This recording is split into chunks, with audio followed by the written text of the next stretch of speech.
Amen. Parapahan po natin ang Panginoon ng Diyos. Sa pagpahalang araw po sa lahat. Pasensya na sa aking tibig at ito po medyo tayo inabot ng pagkamalan. Napasalamat po sa Diyos dahil sa ganito mga kalagayan ay nakapagpapahayag pa rin po tayo. At nilawag niya po na tayo makatayo pa rin. Amen. Mga salita. Amen. At sa araw po ito, sa oras po ito, ay po dumako sa isang mabuting gawa, no? Na kung saan lubos po tayo ang tinitingnan, lubos na tinitingnan ng Diyos kung ano ba ang lubos na importante sa buhay natin. No? Kagaya po na kayo sinasabi po sa aklat po ng mga gawa, ito po yung sinaan ng mga apostol, na sa aklat po ng gawa, simulan po natin sa chapter 20, verse 33 po. Ang sabi po, hindi ko iniibot ang bilang minuman, o ang ginto, o ang pananamit. Nalalaman din ninyo na ang mga kamay na ito ay naglilingkod sa mga kinakailangan ko at sa aking mga kasamahan. Nagbibigay halimbawa ako sa inyo sa lahat ng mga bagay na sa ganitong pagpapagay ay dapat kayo magsisaklolo sa mahihina at alalahanin ang mga salita ng Panginoong Jesus. Amen. Ito po ang sabi ng Panginoong Jesus.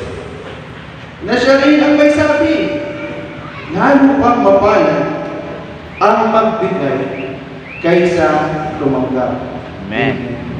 So, ganun po yung sinasabi po sa atin ng Panginoong Jesus na napakapalad daw po natin sapagkat kung tayo daw po ay nagbibigay, no? Kita-kita po na ang pagpapala po talaga ay sumasa atin. Amen. Hindi po ba? Mas masarap po sa makaramdam yung pagbibigay. Kaysa ikaw po yung tumatanggap dahil alam mo po na pagpapalay po na yung dumalo sa iyong buhay. Amen. Yun po yung paano po na sinasabi po ng Panginoong Diyos na ang pagbibigay daw po talaga ay mabuting gawa o mabuting bagay. Kaya po ina-encourage po tayo ng Diyos na tayo daw po ay palagi ang pagbibigay. Amen. So sa paano paraan po ng pagbibigay? Amen. Nabasa ko po sa aklat po ng 2 Corinthians kung paano po sila magbigay ng abuloy. Para sa mga nangailangan. Basahin po natin. Sa 2 Corinthians chapter 9. Ito po. Dito po sila magbigay. Ang sabi po, simulan po natin sa 9. Sapagkat tungkol sa pamangasiwa ng abuloy sa mga banal ay kalabisan na sa akin ay sulat ko pa. Sapagkat may kilala ko ang sikap na aking pinagmamapuli tungkol sa inyo sa mga taga-Macedonia na ang akaya ay naghahanda ng 1 taon na at ang inyong pagsisikap ay nakapag-udyok sa lubhang marami sa kanila. Dapat sinundo ko mga kapatid upang ang aming pagmamapuli dahil sa inyo ay huwag mawala ng kabuluhan sa bagay na ito. Na ayon sa aking sinasabi, kayo'y mga kapaghanda. Amen. So, pinauna daw po niya mga kapatid para sa anong bagay, para daw po makapaghanda. Amen. Yung mga kapatiran po, napupuntahan po nila, no? Sabi po nito, baka sakaling sa anong paraan, kung magsirating na kasama ko ang ilang taga-Macedonia, at kayo'y marantang hindi nagahanda, kami upang huwag sabihin kayo ay mga pahiya sa pagkakatiwala ito. Iniisip ko nga kailangan ipamanhig sa mga kapatid na mga unang pumarihan sa inyo at ihanda agad ang inyong abuloy na ipinangako ng una upang ito'y maihanda na gaya ng abuloy at hindi gaya ng satintan. Amen. Datapot sinasabi ko, ang naghahasik na bagya na ay mag-aani naman ng bagyana at ang naghahasik na sagana ay mag-aani naman ng sagana. Magbigay ang bawat isa ng ayon sa kanyang pasya ng kanyang puso, huwag mabigat sa loob o dahil sa kailangan, sapagkat iniibig ng Diyos ang nagbibigay ng masaya. Amen? Amen. So kung tayo na po ay masaya, tayo na po ay patuloy na nagbibigay, no? Na may kagaanan sa kalooban. Tayo na po ay nakikita ng Diyos sa bagay na ito. Amen? So bakit niya po pinauna? Yung ilang mga kapatiran, no? Dahil pinagmamapuli po, so pinagmamalaki po na ni Apostol Pablo po, yung ilang mga kapatiran po na nagbibigay po ng tulong sa iba pang mga kapatiran. So, sa ganung paraan lang po, no, na nakikita po yung, alam niyo po yan, yung nakikita ng bawat isa sa atin, na yung paghahanda daw po, no, kasi pinagmalaki ka ng halimbawa, ako, pinagmamalaki ko si Brad Sam, na siya po ay mapagbigay. Amen. Tapos, pagdating na sa kanya, wala naman siyang binigay sa inyo. Di ba? Di ba? Alam niyo yung pakiramdam na nakabiguan ng Diyos. Amen. Dahil alam na bawat isa. Amen. Ito po yung patungkol sa pagiging matulungin. Amen. Nandun po tayo, kasi po doon nakapasok yung ating behavior po, no? Yung ating attitude ng pagiging matulungin. Amen. Sa pagbibigay. Alam po natin na ang pagbibigay po ay mabuting bagay. At yun po yung lubos na sinasabi ng Panginoon Diyos. So, sumunod na tayo po, no? Sa napakarami pong verses na atin pong nabasa, sa mga kwento na natin nabasa, simple lang po ang naisipayo ng Diyos. Magbigay po tayo ng ayon sa ating pasya na hindi nabibigyan tayo. Amen. Nabukas sa ating puso. Amen. Na inihahanda na po natin ang ating mga binibigay sapagkat ito nga po yung abuloy pala na po na tulong. Amen. Tulong po para sa tao ay inihahanda na po nila Panginoon po para sa Diyos. Amen, di ba? Dapat lagi na yung nakamit. Amen. Dapat lagi na yung nakahanda. Amen. Lagi na dapat yan na kapag dumating sa iyong pagpapala. Amen. Di ba ready mo na yung para sa Diyos? Amen. Amen. Parang pagdating sa ng araw na dapat ilagay mo siya sa dapat na kalagyan, na iaalay mo siya sa Panginoon. Amen. Ready ka na. Malinis, maayos. Amen. May kagaanan sa puso. Hindi ka na napipilitan. Hindi ka sapalitan.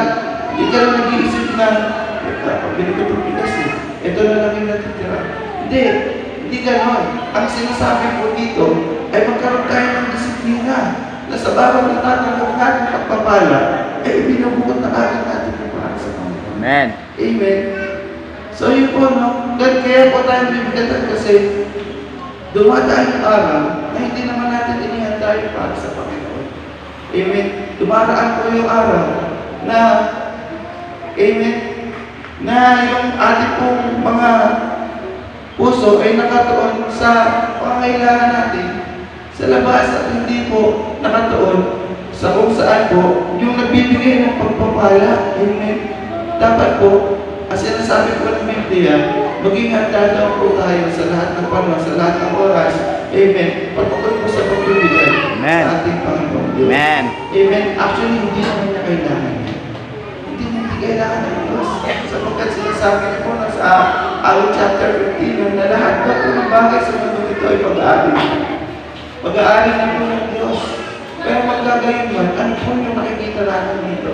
Kung bakit po ginagawa ng Diyos nito? Una, para meron po tayo magamit sa bahay panambahan sapagkat ganyan po sinasabi po sa aklat po ng Malakay, no? Kita na ito daw po yung pagagamit po sa kanyang tahanan. Amen. Ikalawa, nakikita niyo yung puso mo. No, na ikaw ay magiging masunurin sa kanya. Sa kanya mga sinasabi, sensitive ka sa bawat letra, sa bawat salita na sinasabi ng Diyos. At pangatlo, ipakita pagdating.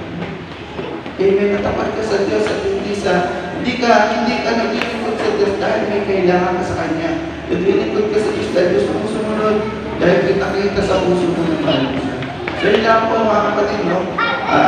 Dalangin ko po na nanaman po natin yung mga salita ng Diyos at pinahilihan po ang bawat isa na tayo po magbigay ang pangako natin ng buhay ng Diyos sa kanila.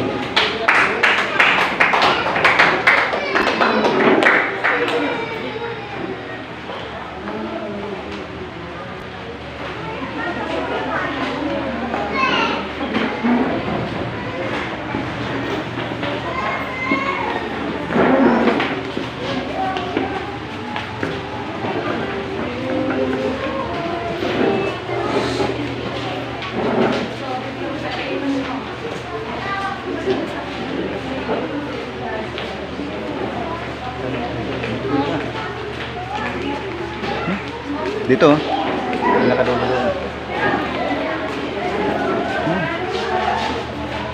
Sayo ka ba? Hello,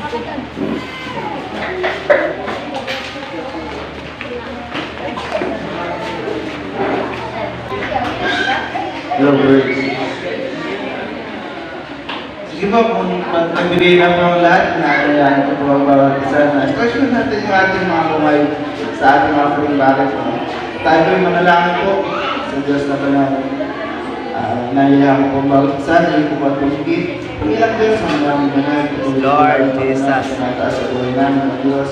Tuloy po kami nagpapasalamat sa mga pinayong na nagkalog po sa buhay ng bawat isa sa ating. Salamat po Diyos sa mga provision, sa mga solusyon, sa aming mga problema, sa pagsama mo sa amin ng Diyos, sa lakas ng bibigay, upang mapagtagumpayan po namin ang bawat hapon sa aming mga buhay ng Diyos. Panginoon, salamat po Panginoon sa mga pagpapalang ito na hindi pong pinagkalog sa buhay ng bawat isa sa amin ng Yes, Diyos. Jesus. Salamat po Panginoon na ang mga nagbigay sa kapatiran, Panginoon, ibalik pinuto sa kanila na siksiktibol. Sumat kalagay sa kanila. Amen. Mga buhay o Diyos, Sister Father God, dalangin po namin ang pananalangin ito ay magkamit ng tama at wasto sa iyong bahay Panginoon. Maraming salamat po sa patuloy ng pagtugon sa panalangin ng bawat isa sa amin muli sa iyong kapurihan. Salamat po sa pangusalba sa pangalan ng Jesus. Amen. Amen.